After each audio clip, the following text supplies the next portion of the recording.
Hi guys, it's Rob from Royal Balls. I had to clean out the terrarium girl the other day, and as I was cleaning her out I noticed some other slight behavioural changes in this girl during this part of the season. So let's take a look at that, and we'll talk about these changes a bit later in the video.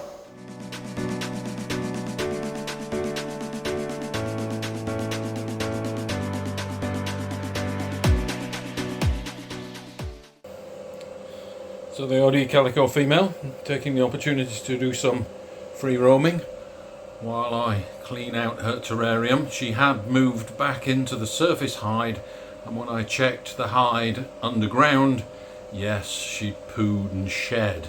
So that needs to be cleaned out, and she temporarily vacated the dirty underground system and moved back in onto the surface. So we'll get her cleaned out, and I fully expect she's going to go back underground. That's where she spent the majority of her time over the last few months. So we'll let her free roam for a bit while I do more cleaning. And if any of you want to know how cluttered a terrarium should be to make a snake feel safe, this is how cluttered a terrarium should be. There should be stuff everywhere for the snake to hide under, climb underneath, get itself totally invisible. So all you guys new to terrariums, make sure your terrarium has lots of this stuff in it. There she is. And here you can see she's made her underground hide completely uninhabitable. And how on earth a poo that size comes out of a snake that size, I have no idea. They're almost the same diameter. That is incredible. And there's the shed. So she is growing like crazy. So there's her refreshed tub. And there's the hole that the pipe fits in, that she crawls down. And you will notice that despite this girl already being quite large, she has no difficulty at all getting down those tubes and into this underground hide. She can manage that very easily still, even at this size.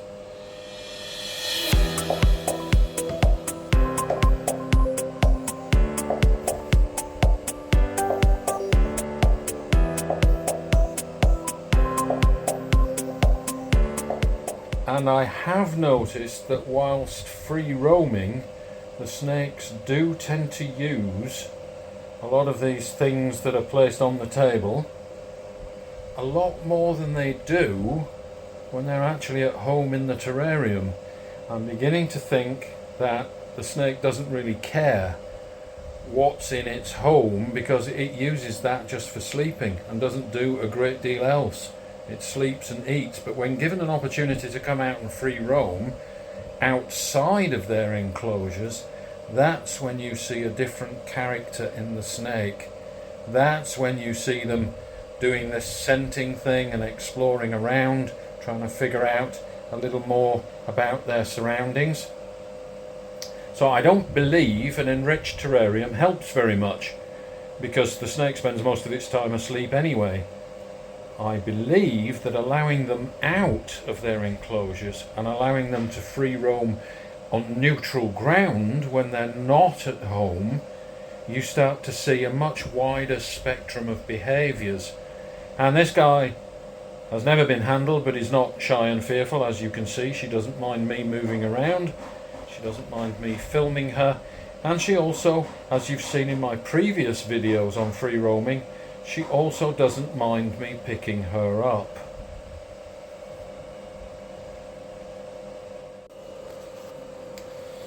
So she is actually making far more use of the terrarium decor when she's outside the terrarium and when the decor is outside the terrarium than she ever does while she's inside it. I think that snakes get used to what they call home, and they use home as a safe, protective place in which to hide. This sort of behaviour is only ever exhibited when they're outside their home. That's why an opportunity to free roam can be so important to our snakes.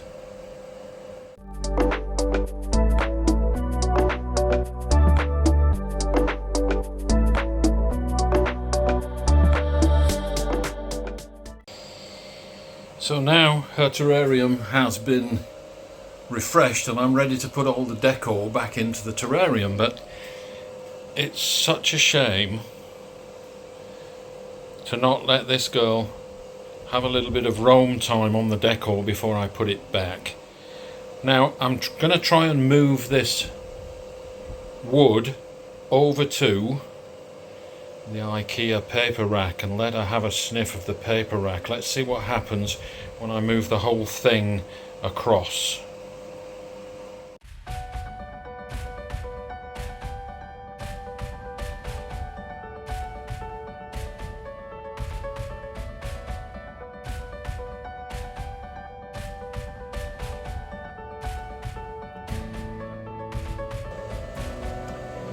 And one of the nice things about being out here in the tropics is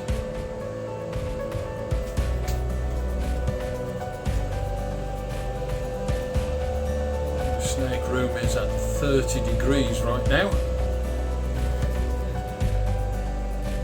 which means she can stay out as long as she wants. There's no danger of her getting chilled.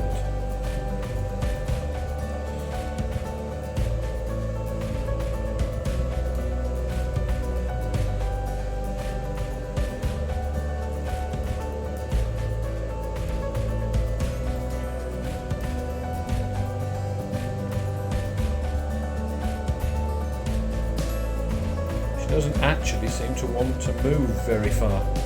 She seems quite happy just hanging out, which also corresponds to the behaviour change in her terrarium of her preferring to be underground and not moving a great deal. She's abandoned the surface almost completely and spends all her time underground. So now with this free roaming, she's been out a good 30 minutes and hasn't moved more than a few feet. She is active and alert and sensing what's going on around her. There's a lot of tongue flicking, but she isn't actually moving very far. Okay, so there's the completely refreshed terrarium, and this girl here didn't want to move very much.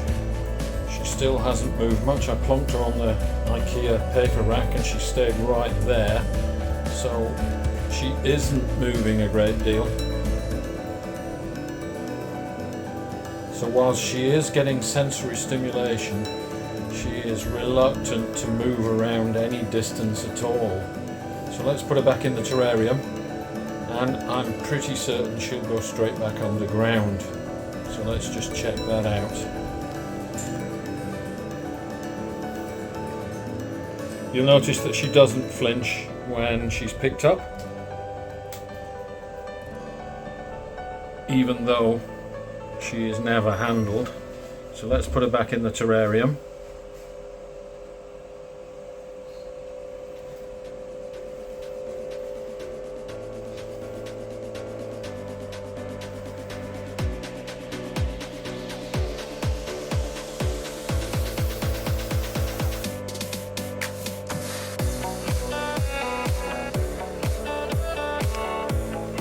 And there she goes, straight back down the tunnel, no hesitation at all. Straight back underground. And as I said, she has no difficulty, despite the fact that she's now quite large. She has no difficulty at all getting back down those tunnels. some other things going on too with my other snakes.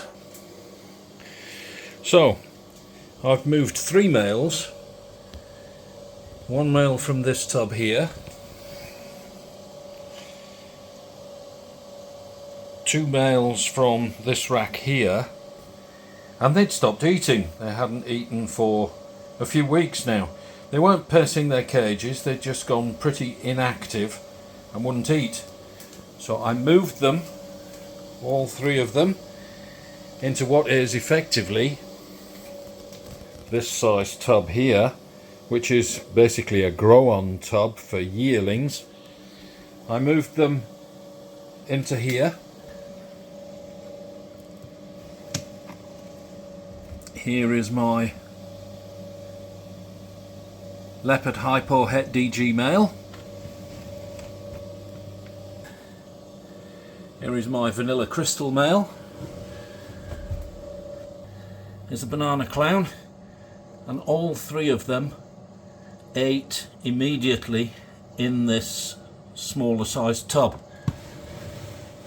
So that little trick is not so much of a trick, it's about reading the rhythm of the room. This girl here had moved underground. I've got several females that are on the verge of ovulation with the rising temperatures, and the males have stopped eating. So here's one female that is very, very close to ovulation now. Here is another female, she's massive. Look at the size of that, and I think this girl is actually going into ovulation right now, but here's another one with the rising temperatures that's going into ovulation. So the females are also in sync. Here is another much smaller female, first time female, and this girl too looks like she's about to start her ovulation. So the females are getting in sync, they're all doing this together. This female is back underground.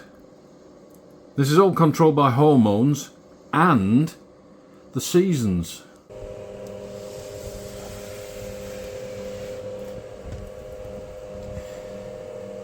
So I've got plenty of snakes now that simply don't want to move. Nothing seems to want to come out and free roam, just the odd one still wants to come out. Most of the males have just hunkered down and they're very inactive at the moment. So here's one example.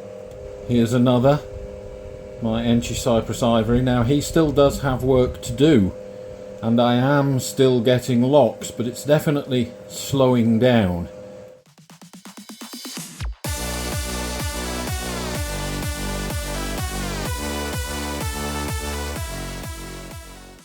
And I have a bunch of snakes that are all going into shed at about the same time. And that cannot be coincidence. Here's another tub with a male hunkered down under the paper. Another male just hunkered down. Another one. Nothing is active at the moment, and that's been the case for the last couple of weeks. So let me paint a picture for you of the rhythm of the room and relate this to what snakes do in the wild. For several months it's been wet, there's been plenty of prey, females have been fattening up, producing follicles, and males have been wanting to breed. And all of a sudden the weather changes. It's the dry season. My snake room has warmed up by at least 1 degree centigrade, and outside it is blisteringly hot. Painfully hot. Nothing will move in the heat of the day when it's this hot. Prey has become scarce. The snakes are all wanting to move underground, and I believe at this time of year when prey is scarce, the females are nesting anyway and will hide underground in their nests for several months until their young hatch, by which time it's the wet season again and food is abundant again. So what I'm seeing in behaviour in the snake room are snakes that no longer want to free roam, that's females and males, They are hunkering down because it's the dry season. Their metabolisms are slowing down, they're not eating as much, and there's no food available anyway. They're staying safe and cool underground, and I believe at this time of year we are going to find snakes with communal nests. There may be more than one snake in a burrow. We've seen from this female here that when she got restless, she was interested in climbing into other females' tubs, but not interested in going in with the males. So I believe at this time of year, the ideal nesting sites are actually going to be shared amongst females, and we'll get communal clutches, and we'll get estivating females that are also incubating eggs and watching over their broods until the wet season comes again. So snakes are becoming very inactive, and this is the time of year to cut down on feeding.